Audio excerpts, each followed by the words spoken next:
On a bright but chilly morning in the middle of the city's financial district, where glass towers scraped the sky and expensive cars hummed along polished streets, a little girl with dusty cheeks and tired eyes pushed open the enormous doors of the Grand Crest Bank. Her name was Aria Nolan, and her small hands clutched a worn-out card the way someone holds the last piece of hope they have left in the world. Sunlight poured through the tall windows, but even in all that brightness, Aria looked like a shadow, fragile, trembling, and very out of place among marble floors and towering columns. And as she stepped forward, heads turned, not out of kindness, but out of confusion, surprise, and a touch of judgment. All she wanted was simple. She wanted to check her balance. If you believe kindness can change someone's life, and if you stand for second chances, please take a moment to like, comment, share, and subscribe to Kindness Corner. Your support helps us spread more light in a world that desperately needs it. Aria's journey to that bank had not started with courage, it had begun with desperation. She had spent the last 2 days wandering the city with only a few coins in her pocket, wearing a torn gray shirt and jeans that barely fit. Her mother had always told her, before she passed away, to keep the little white bank card safe. Aria had held onto it for years, never knowing if it meant anything. She only knew that today, with hunger gnawing at her stomach and strangers avoiding her on the sidewalks, she was finally ready to see if the card was worth anything at all, if her mother had left her a miracle, or nothing at all. The bank was alive with noise and energy that Aria had never experienced before. Screens flashed figures and stock charts. Workers in tailored suits hurried past one another, carrying files and coffee cups.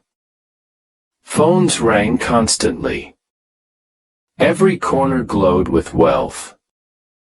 And in the center of all this power sat Maxwell Grant, one of the wealthiest investment magnates in the city. His laughter filled the air, echoing across the floor as he held court with his advisors. He was a man used to winning, used to power, and used to being untouchable. Nothing ordinary ever rattled him. But then he noticed Aria. She stood at the customer service desk, timidly sliding her card forward. The banker behind the counter, Elena Rourke, froze at the sight of the girl's condition. People were staring, some out of concern, many out of shock, and a few with irritation. Aria's voice was barely audible as she explained what she needed.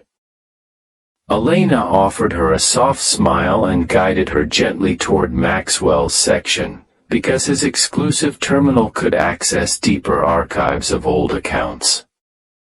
Aria didn't know this. She only followed because she wanted to finally know if she had anything left in this world. Maxwell watched her approach with mild amusement. He assumed this was some publicity stunt or perhaps a misunderstanding. He leaned back in his seat, chuckling quietly as the little girl stepped up to the counter.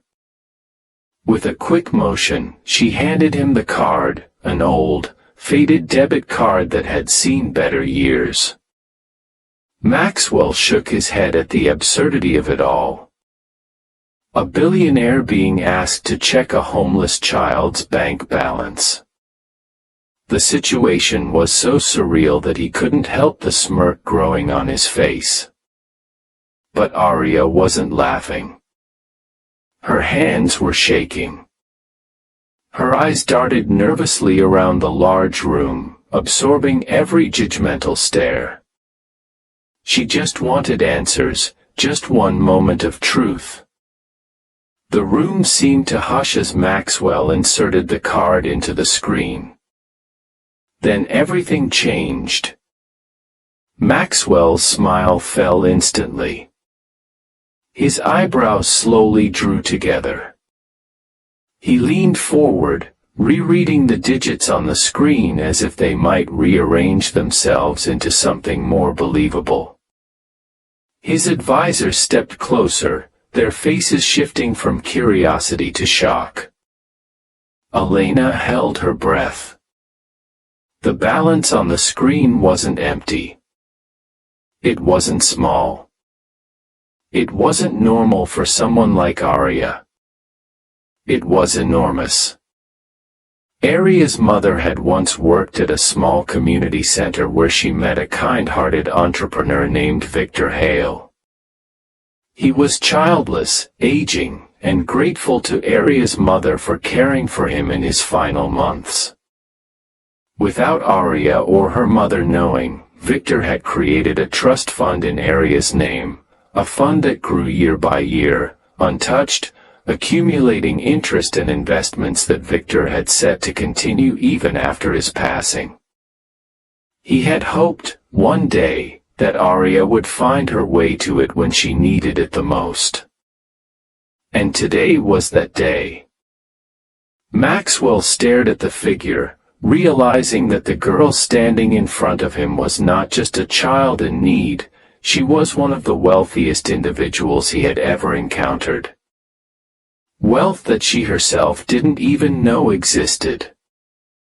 Wealth that could change her life forever. For the first time in years, Maxwell felt humbled. Completely, utterly silenced.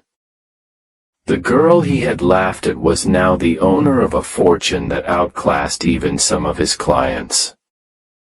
The room watched as he rose slowly from his chair, looking at Arya not with pity anymore, but with respect, a respect she had earned without even knowing it. Arya, however, didn't understand the number on the screen. She only knew that Maxwell suddenly looked different, less amused, more human.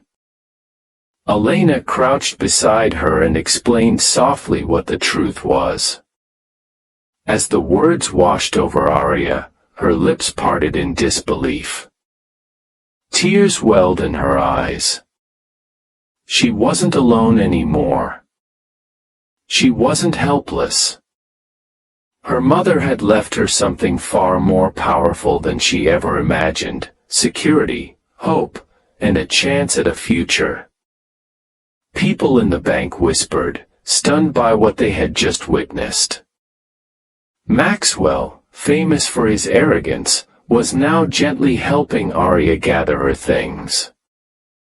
He offered her food, water, and promised to assign his best advisors to protect her interests until a proper guardian could be appointed. Arya nodded, still overwhelmed, clutching the card that had just transformed her life. It was still daytime, sunlight shimmering through the high windows, but for Arya the world felt new, warmer, brighter, and finally, safe. If this story touched your heart, please remember to like, comment, share, and subscribe to Kindness Corner. Your engagement helps these powerful stories reach more people who need hope. Before the story ends, please comment below, what would you do if you discovered a miracle when you least expected it? As Arya stepped out of the Grand Crest Bank later that afternoon, walking into the golden daylight with a small smile forming for the first time in years, she realized something profound. The world could be cruel. The world could be cold. But sometimes, hidden in the most unexpected places, there were gifts left behind by those who loved us, gifts powerful enough to change everything. And that day, Arya carried hers close to her heart, knowing her life was no longer defined by fear, but by possibility. The room was silent, not because the crisis was small, but because it was massive. $100 million were vanishing every hour. Executives in tailored suits stared at screens filled with red numbers, complex charts, and impossible timelines. The CEO's voice had grown tired from repeating the same question: is there any solution we haven't tried?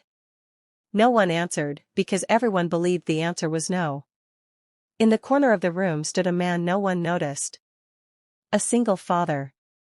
A janitor. He had spent years cleaning those same floors late at night, pushing his cart past glass walls where powerful decisions were made. He wasn't supposed to be there, but he was covering an extra shift to pay for his child's school fees. As he wiped the whiteboard, his eyes paused on the problem written across it. Not because he was curious, but because his life had trained him to solve problems fast. When you're raising a child alone, hesitation costs too much. He didn't see $100 million crisis. He saw a pattern. He saw wasted movement, repeated assumptions, and a simple contradiction everyone else had overlooked. His hands stopped moving. His heart raced.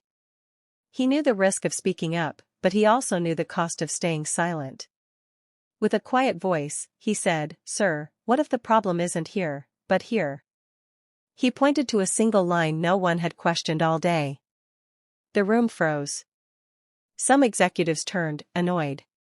Others smiled politely, ready to dismiss him. But the CEO didn't interrupt. He listened. The janitor explained in seconds what experts had debated for weeks. He simplified the system, removed the false assumption, and showed how one small change could stop the loss instantly. There was no jargon, no ego, just clarity. Silence followed. Then keyboards started clicking. Numbers changed. The loss stopped. Just like that. The CEO stood up, stunned. Not because the solution worked, but because it came from someone everyone had ignored. In that moment, titles. The idea that true brilliance is not defined by title or position but by clarity of thinking under pressure is easy to say, yet difficult to truly understand until life presents a moment that exposes it. In most organizations, intelligence is measured by degrees, designations, and the number of people reporting to you. Offices are arranged to reflect hierarchy, and voices are valued based on where they come from, not on what they carry. Over time, this creates a dangerous illusion that the best ideas can only come from the top. But pressure has a way of stripping illusions away and revealing what really matters. Under pressure, fancy language loses its power.